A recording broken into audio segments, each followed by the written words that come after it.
Dangerous storms, the severe impact. Tonight, we have team coverage of the damage left in the wake of weather that sent floodwaters into homes off leeward coast of Oahu, ripped off roofs on the windward side, and turned streets into rivers on Maui. And happening right now, road crews have just reopened Kunia Road after a mudslide blocked it for hours. Heavy equipment was brought in to clear the road. Traffic had been detoured from the Linman Gate at Schofield Barracks to the Kunia Tunnel since about 7:45 tonight. New information tonight as the state health officials monitor the safety of our water. For the second time in a month, floodwaters and trash from the city's landfill in Nanakuli have been discharged into the ocean along Oahu's leeward coast. And resorts in Ko'olina have closed their beaches after medical waste washed up on their shores. KITV4's Keoki Kerr begins our team coverage with the latest. Keoki?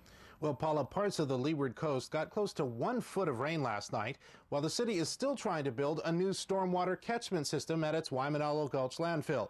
As a result, stormwater and garbage from the landfill have contaminated the ocean.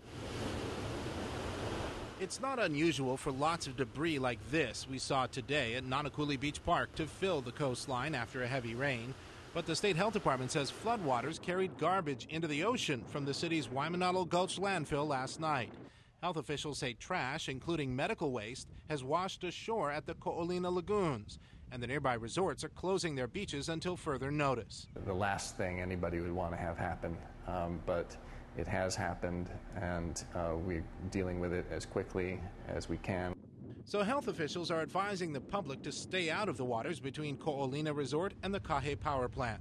The state does not know how much contaminated water and trash went into the ocean, but Gary Gill says stormwater has collected into a pond at the top of the landfill, and to prevent further damage, that water still needs to be pumped out. There's no other viable way to remove it except by pumping it down into the storm system. Gill says more discharges are expected over the next few days going into the ocean from this concrete culvert on the Makai side of the landfill. Every discharge from the landfill caused by this pumping is going to be monitored, and we'll reduce or eliminate any floatable waste matter from the landfill so that doesn't get discharged. He says the stormwater catchment system at the base of the landfill is too small since the landfill has expanded over the years, and the city is designing a stormwater diversion system there, but it is not completed yet. It would be wise for people to stay out of the water. They should stay out of the water when it's brown anyway after a big rainstorm, regardless of whether that is coming off the landfill or not.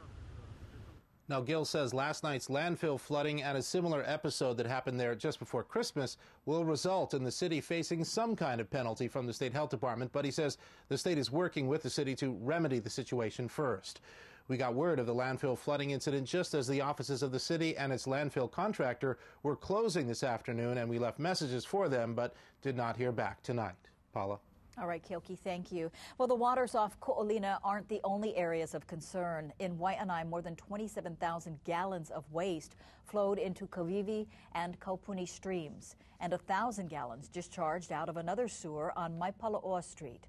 And on Oahu's windward side, 3,000 gallons of untreated wastewater flowed from the Kaneohe pre-treatment facility into Kava Stream, which leads into Kaneohe Bay. And in central Oahu, about 4,000 gallons of sewage discharged into Halava Stream after another sewage overflow on Pi'ikea Street in Foster Village. That one's not believed to be weather-related.